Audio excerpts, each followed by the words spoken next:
Well, good morning, and thank you for joining us for today's Education Discussion Forum.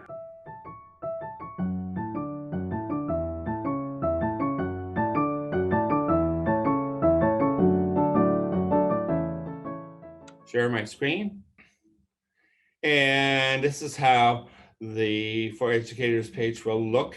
You'll notice at the very top, there will be some changing topics for each of these kind of quick links to it. Just as an example, these will link out. Here's some information about FAFSA completion, the FAFSA web portal, and some general information about FAFSA. Just a reminder that there will be changes in the new FAFSA for this upcoming fall. We'll keep you posted on what those changes are. We have organized the content in a tab system, and I'm going to start with the latest with it. Under the latest, this is where you'll be able to see information that might be in the news, in a news release from the state board or other sources with it, any information that might come from the State Department, and articles that would be really helpful for you. You'll be able to link and see the whole rest of the kind of news features with it. To be able to find our recent newsletters, you can click on each of these. You'll see the newsletters that will be sending out, and a brand new feature that we have called a suggestive feature. And so if you have been to a national conference or a district training, or have an important success story you'd like to share, the Next Steps outreach team will review your suggestions, and it's possible that it'll be included in an upcoming newsletter.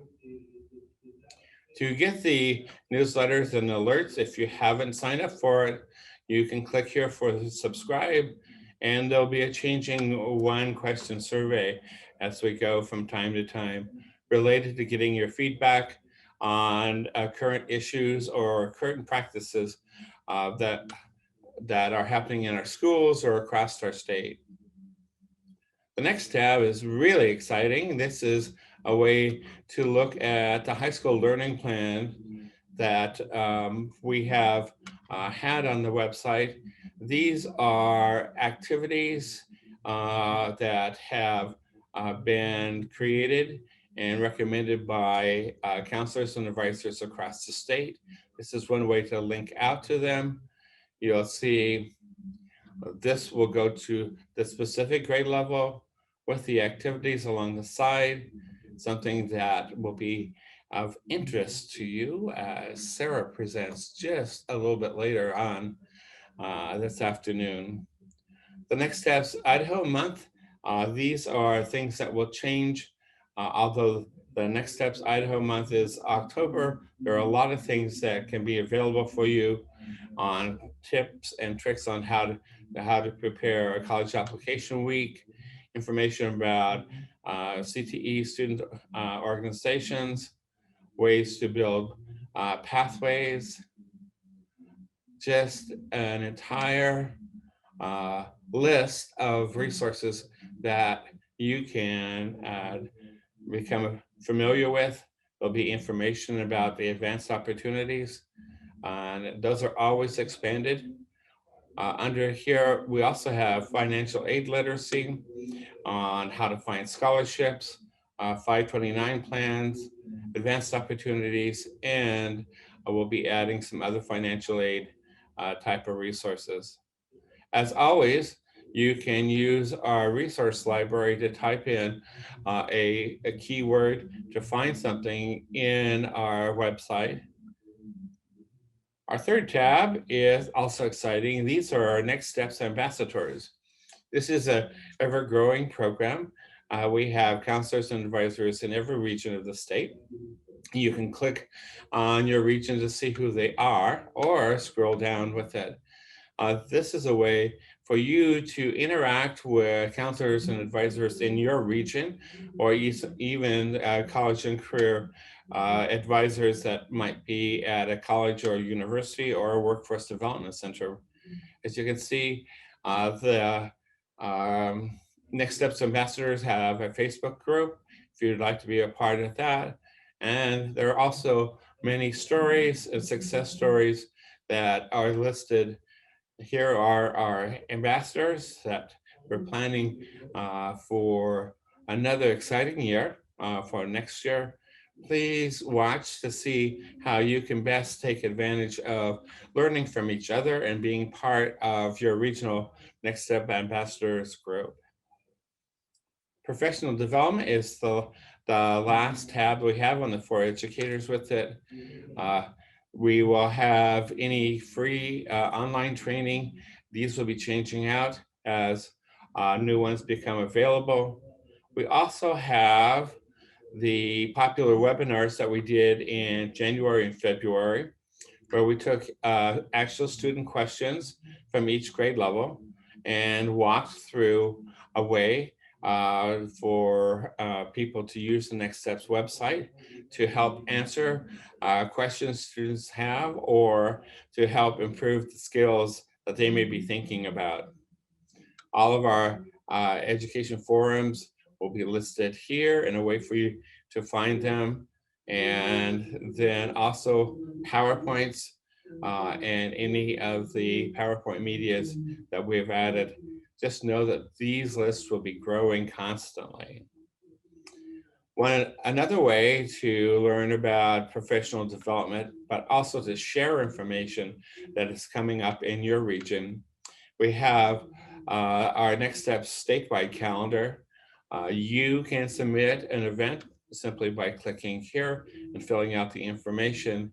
These filters across the top allow you to filter by audience. Is this for adults? Is this for educators? Is this for families with it?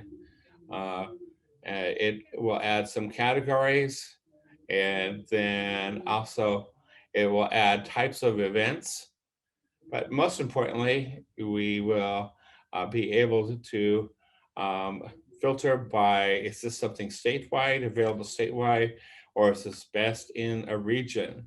We really want you to submit the types of things where others could take part of it.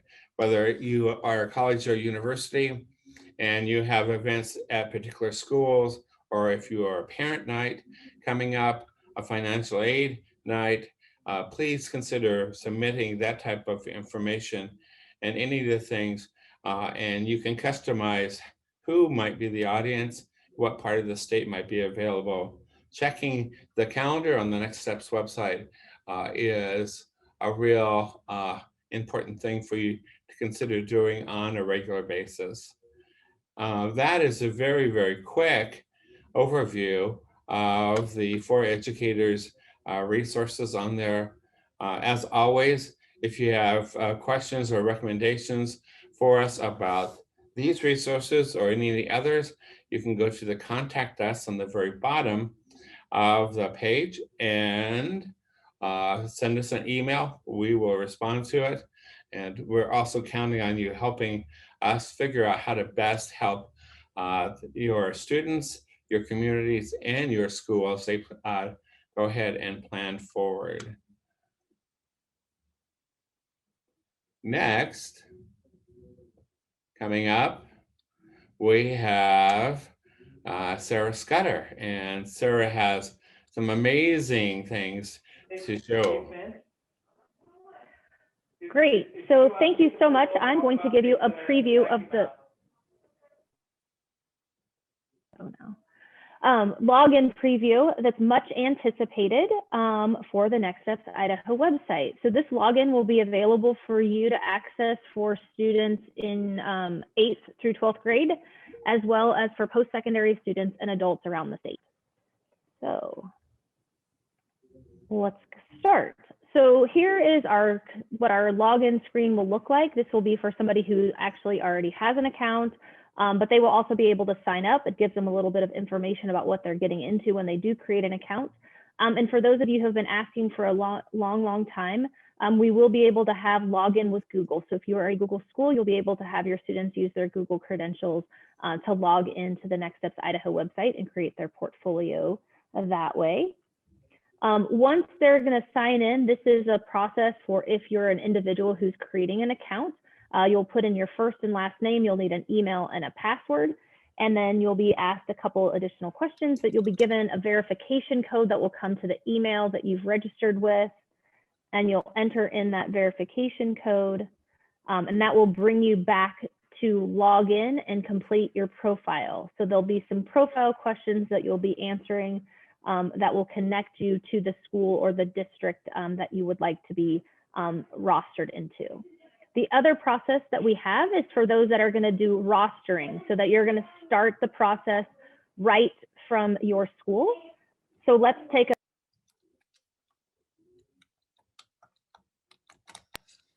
sorry, I have children in the background today. This is our user accounts page. So if you are a admin, either at your school or your institution, and you're going to be creating portfolios or viewing portfolios, which I'll be showing you here in just a minute, this would be the view that you would have. So you could come in and you would see the names of the individuals, the information that they've provided in their account. You could see what level of permission they have to use the system and what district tags they have. You'll also be able to see what schools they're rostered with. And one thing to note is that if you are working with dual credit students, they can be associated both with a post-secondary institution and with their primary high school. So you would be able to help them through the career development process with Next Steps by attaching them to both. The status page is what happens when somebody who's coming in individually says, hey, I want to be associated with Rocky Mountain High School. It would come in here and you'd have to make sure that Devin was actually a student at Rocky Mountain, and you could accept him and he would show up in your class roster.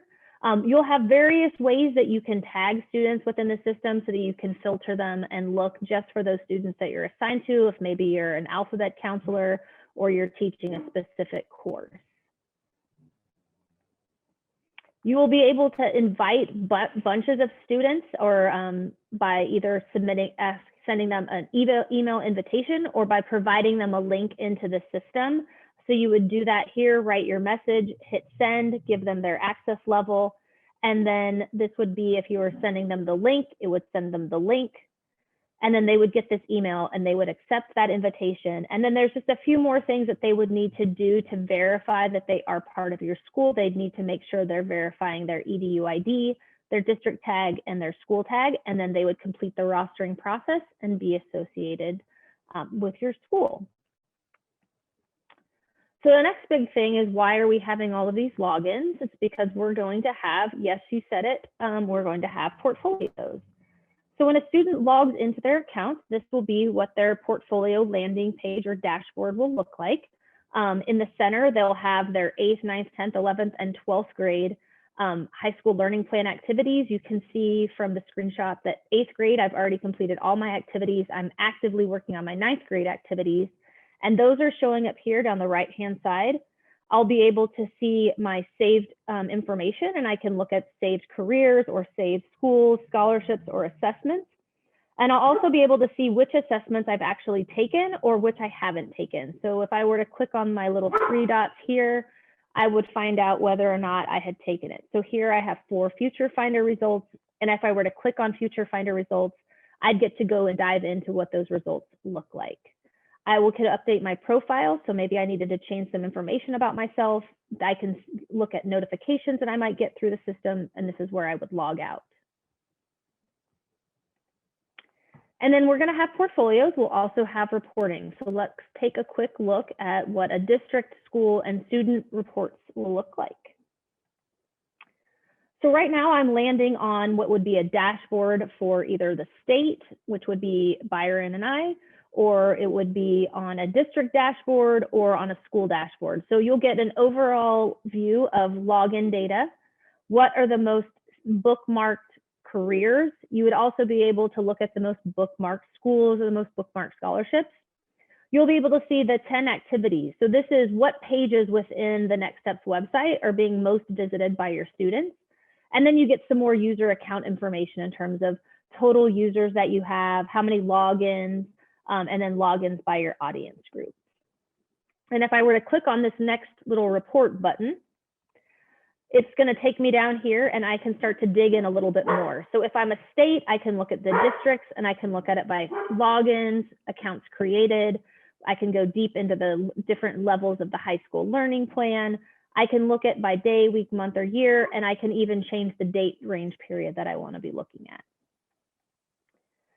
Here I am, and I've selected the high school learning plan, and I'm at a school. So now I can start to see how all the students in my school are progressing on the high school learning plan, what progress I have for 8th, 9th, 10th, 11th, and 12th. And I can see individual students, so how much they've done within each of those years.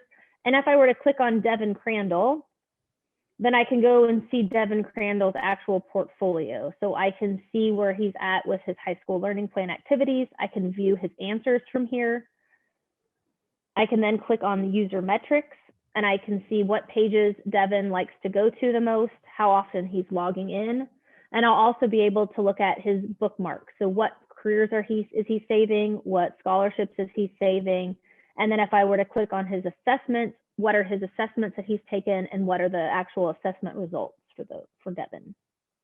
And with that, I will turn it over to Brock to give you guys some updates on advanced opportunities. Thanks, Sarah. Good afternoon, everyone. And that preview that Sarah just showed you, many of you have talked about or are aware of advising and the advising module that's going to be put place through Advanced Opportunities, and that it's the hope that that Next Steps website student portfolio will be that place for that. So you want to click the next slide here.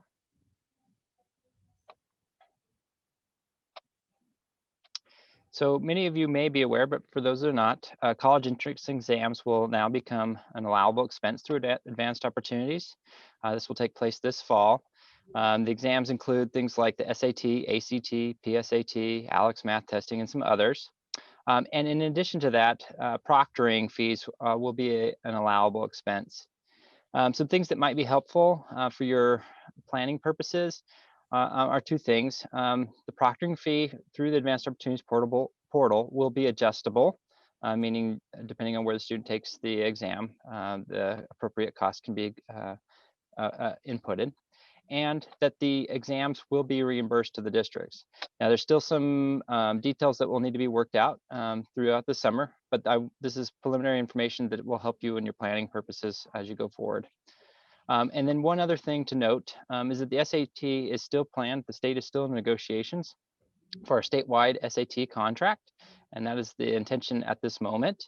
And I mention that because repeated exams are not an allowable expense through the Advanced Opportunities portal. So if a student did take an SAT, for example, through the state contract, they would not be able to use it through the Advanced Opportunities, but they could use, for example, the ACT.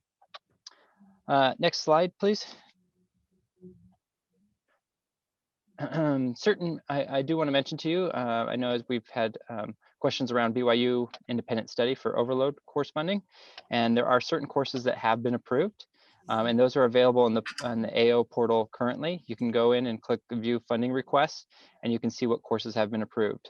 Not all BYU independent courses have been approved, but there are certain ones, and you can look in there, and if you have questions, you can always feel free to reach out to us. Many of you are aware that there is better alignment to what statute is requiring for unsuccessful course attempts. And if you need assistance, there was a FAQ sent out in the last AO newsletter. But if you need the most recent document to help you in your planning and reaching out to students, feel free to reach out to one of us here at the Advanced Opportunities office, and we would be glad to help you with that. Thank you to many of you that have been working on the funding requests for this spring. That is not easy work, and it's much appreciated. I wanted to let you know that at the end of June, first part of July, you will be receiving payment for those course funding or exam funding requests. And then as a courtesy reminder,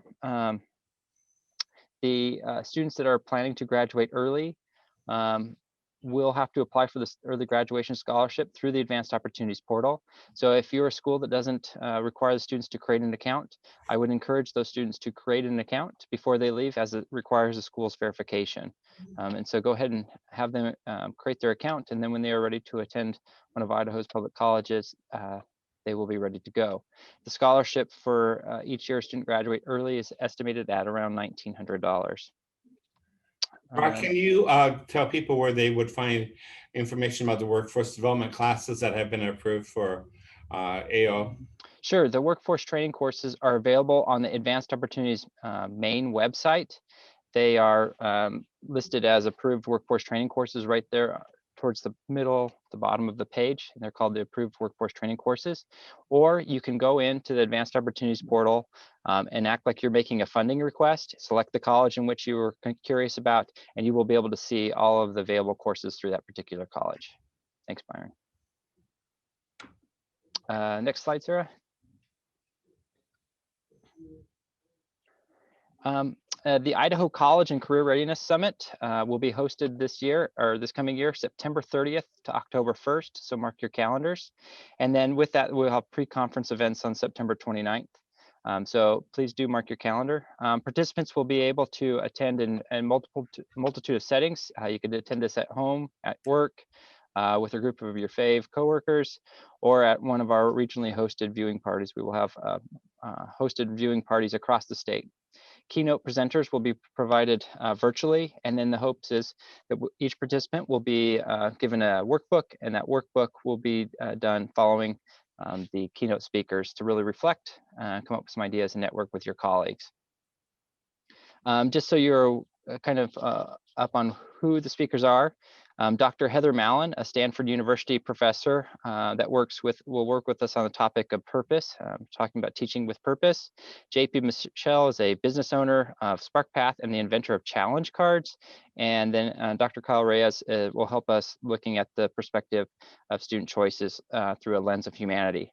The cost to attend the summit will be a nominal fee, and as a reminder, your college and career funds that your school receives could be used to pay for this expense. And September 29th, as I mentioned, was a pre-conference. That will also be the day in which we will have advanced opportunities training for beginners and those more advanced in the use of advanced opportunities. So again, like I said, mark out your calendars, more details to come. The registration for the summit will be available this summer, and we will be sure to send that out as soon as that is ready to go. Thank you. Sarah, there were a few questions this morning regarding the login, and if you're not a Google school, if you'd like to address those. Sure. So a couple questions. Even if you are a Google school, you may need to work with us to make sure that if you're going to have students be creating their account, that they're getting whitelisted so that any messages that are coming through from the system can be accessed through their school Google account. The other thing is if you are a Microsoft 365 school, we'll be providing more guidance for you on how we can create a single sign-on for you, but we'll need to be doing that on an individual district or school by school basis because the programming isn't just as simple as the Google plugin. So we'll have more information for you. So make sure that you're able to attend one of our August Ed Forums. We'll have that information for you. The other thing is the NextSteps.Idaho login is not going to be the same as the Apply Idaho login for students. So they will have to, if they're seniors, create an Apply Idaho login in October when they're starting to do their application. And just a preview with about direct admissions and Apply Idaho. We are working with your individual school districts to get the home mailing addresses for current juniors who will be seniors this fall. We'll be sending out around the 1st of September a postcard that lets high school seniors know that there will be an opportunity for them to use Apply Idaho in the future, starting October 1st, and also be able to use that for the Opportunity Scholarship. We are going to be sending those out, and then we will also send out the direct admissions letters to students' home addresses. With that, those will be going out the last week of September. You would be able to find out which letter each student received by being part of what's currently being called FAFSA web portal. It lists each of the students in which letter that they will receive. Just a reminder also that the cut score, the score by which it is used to determine whether or not they get the letter of all 8 colleges and universities, or the letter of 6 is still in negotiations. That'll be one of those things that we'll share in August with it. I just wanted to, on behalf of everyone at the state board and for folks across the state and all those people on our screens today, to say thank you. It has been a horribly unusual year. You have done an incredible job with everything that has happened. You've adjusted to new learning, new skills, new territory. By golly, you do need a long vacation. Just thank you. Thank you very much.